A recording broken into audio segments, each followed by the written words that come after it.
So I feel like I was almost forced to make this video, mainly because every time I went to YouTube or if I turned to ESPN or whatever it may be, if I was looking at something about college sports, college football, the one thing I'd always see is people talking bad about the Hurricanes, saying, "Ooh, I don't trust the Hurricanes anymore. The Hurricanes are not what we thought they were.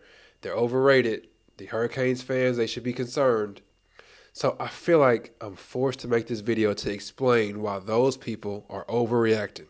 They're totally overreacting over the last couple games. And I believe after I explain these reasons behind, like the reasons behind why I believe that, I think you'll be in agreement with me. Before I do that, though, I've got to say, because I know what some of y'all are going to say to some of these reasons. I think a lot of y'all are going to say, those are excuses. But I'm going to tell you something. I got to preface this, right? So, my dad was a coach. I grew up playing sports. I'm an entrepreneur. I've got over 120 employees. The last thing that I'm about are excuses, but I don't mind hearing reasons. These are reasons why people are overreacting to the Virginia Tech game and the Cal game. They're not excuses, they are reasons. All right, so before we get into that, first, please do like the video, subscribe to the channel. My main job here is to entertain you all. If you find, or entertain, maybe a little bit of education, whatever it may be. But if you find yourself enjoying this content, please do subscribe to the channel. Subscriptions are like the blood of this YouTube algorithm craziness. If you help, or if you enjoy what you're hearing, please do help the channel by subscribing, liking the video as well. All right. Last thing, if you're expecting me to do weird skits like wearing dresses and doing all kind of weird stuff like that, this is not the channel for you. I'm not that kind of guy. This is the channel where sports meets logic, right in the middle. I'm Jordan Harris, your favorite host in the entire world, and this is Sports Truth. All right, so let's talk about the Virginia Tech game. The Hurricanes went into that game. We're supposed to win by 18.5 points. I think it was like 3 touchdowns. Ended up being a whole lot closer than most people expected. We ended up winning the game 38-34. Now, if you've heard me talk recently or in the past, you've probably heard me say in a video that I don't look at the records of teams. I don't care about that. I'm more focused on the talent on the team and the experience on the team. And if you looked at the Virginia Tech roster, you should definitely know that they've got plenty of talent and they got plenty of experience. So that brings me to my first reason on why I believe people are overreacting to these two close wins that we've had recently. The first is they returned 22 starters from last year. And I know some of y'all saying, no, that's not right. I'm including the kicker and the punter. So they had 11 returning starters on offense, I believe.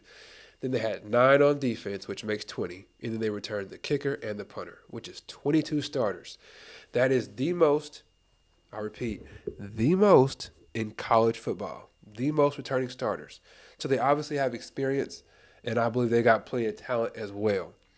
So that's the first reason why I'm like, y'all overreacting, man. Like, maybe like the over under, maybe the spread, maybe that stuff was off. Because I didn't expect us to go in there and blow the doors off of Virginia Tech, to be honest with you. The second reason is why I believe people were overreacting. This game was a lot tougher than most people would have expected because why? It was a Friday game. I don't know what it is. I don't know. For whatever reason, if you look at crazy upsets, a lot of the times it's either on a Thursday night game or a Friday night game.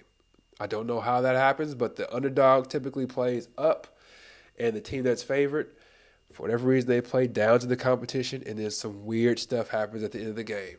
So for the Hurricanes to come out with a W in this game, I'm pretty happy about that. Even though it was a lot closer than most people thought, it is what it is. They got the W. So let's go ahead and move on to the California game. Reasons why I believe that people are just overreacting about these close games. So first, do a quick recap. The score was 39-38. I believe this was the perfect storm. If you look at all of these reasons on why I believe this ended up being a close game, reasons again, not excuses, but here are some reasons. They totally make sense. So again, the perfect storm. I'm going to name off all of these different things that were so far from the norm that it would be reasonable to assume that this might be a close game. All right. So the first thing is anytime you are favored and people are talking about you around the nation or around the state or whatever it may be, if you played sports, I played a little bit of sports. We all play sports. When you're favored to win big and the game ends up being close and you barely win, I don't care who you are. I don't care if you're Kobe, Michael Jordan, Tom Brady. I don't care who it is. The next game, you will second guess yourself at least a little bit. It's going to make you say, am I that good? Am I as good as they thought I was? Or am I a pretender like they saying I am now? Like, what's going on? So that's going to happen naturally. And the Hurricanes were coming off of this Virginia Tech win. It is a lot closer than everybody expected. And I think some of these Hurricanes were second guessing themselves, thinking like, dang, maybe we're not as good as I thought. So they walked into this game thinking that. So that's the first point. Second point, college game day was there. If you wait, my Saturday mornings during this season is almost like clockwork. I will wake up in the morning, watch the beginning of college game day, and then I'll go to some of my nephew's soccer games. But college game day this past Saturday, Cal against Miami, was crazy. Like, those fans were crazy. They got up at 6 o'clock or so, partying, ready to go for the game, and they partied all the way until the evening watching the football game. So that whole area was hyped and ready to play. Like, everybody was. So that atmosphere, if you are a visitor and you're living in that atmosphere for a couple days, I could understand. It's reasonable to assume that those players will probably come down a little bit and play against that competition at an even level, right?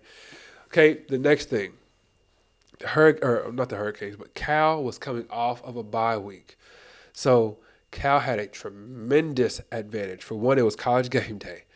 For two, they got to sit and watch the Hurricanes and scheme against them for 2 straight weeks. They got to look to see, what does this safety bite on? What's this corner's weaknesses? What is he going to bite on a stop and go? If we do a fake screen pass, this corner just might bite on it because he did that a couple weeks ago. They got to play against the Hurricanes for 2 straight weeks. That's a big deal, right? The next thing, Fernando Mendoza, the quarterback for Cal, he talked about how he grew up just walking distance from the University of Miami. And he always wanted to be a Miami Hurricane. If you know anything about sports or you know anything about, hell, anything, like a little bit of anger focuses you, as Palpatine said in Star Wars. Anger focuses people.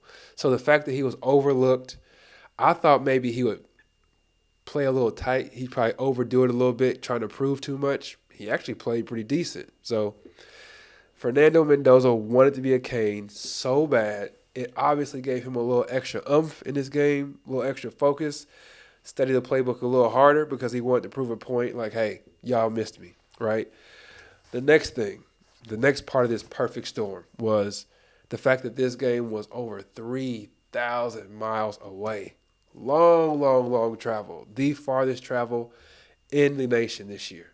I think it's outside of the teams going to Hawaii. It's the farthest travel game in the nation this year, period. So traveling from one corner of the United States all the way up to the other corner is crazy. But that's what they did. So that's far outside the norm as well. The next thing was this crazy late start time. The game started on one day and ended on another day. That's crazy. I live in Wichita, Kansas. I'm in the central time zone. And when that game ended, it was like 1:30 or 2 o'clock in the morning. I'm like, golly, I had to get up for work. My wife sitting there next to me, sleep on the couch. It was crazy watching that game.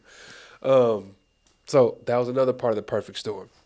And then the last part was the fact that Miami is heading into a bye week. That's another thing where, for whatever reason, I think I can kind of understand why, but for whatever reason, if you look at the stats, teams who are going into their bye week, their win record, their winning percentage is always down. I think it's because their mind is focused on the break instead of focusing on the game. But if you just look at all of those things, that is part of a perfect storm. The typical team would have a letdown if they had one, or if they, let's say 2 or 3 of those things. But this is 1, 2, 3, 4, 5, 6, 7 things that I listed off here. Second guessing themselves after a tough win, College game day was there. The California Bears were coming off of a bye week, so they got additional time to practice and focus on us. Fernando Mendoza got extra determination and focus because he's playing against a team that he wanted to play for that overlooked him. It's over 3,000 miles away is how far they traveled. They also left a day earlier. Late start time and a late finish, obviously. And then Miami was heading into a bye week. So all of those things conjure up to this perfect storm that most teams, I think, would have curled up and took a big fat L. But the Hurricanes ended up figuring out how to win that game. They showed willpower. They were down big, and they figured out how to come back and win. I believe if they were playing California on a neutral site at 7 p.m., they would have blew the doors off of California. But the fact that College game day was there, the fans were hyped, all this crazy stuff was circulating and percolating, ended up being a crazy game. But lo and behold, the Hurricanes came away with the W 6-0. We haven't lost yet. So let's celebrate that, right? So let me know what y'all's thoughts on this whole thing, man. Do you think people are overreacting about the Hurricanes are not as good as we thought? The Hurricane fans should be concerned. Maybe Cam Ward does have this problem or that problem. The defense looks real sketchy. Like, I've been hearing all of this all across the country. And my mindset is, bro, chill. The Hurricanes are just fine. They played against two teams back-to-back who were decent teams, and the odds were stacked against the Hurricanes in certain ways. That's my perspective on it. Once again, I don't care about excuses, but I do care about reasons. They won both of the games. It just so happened to be a lot closer than we hoped and expected. All right, so please do like the video, subscribe to the channel. Thank you for watching it. Of course, as I always say, thank you for watching. I appreciate the support. You could be anywhere in the world, but you're here with me, and I truly appreciate that. So take care. God bless and peace.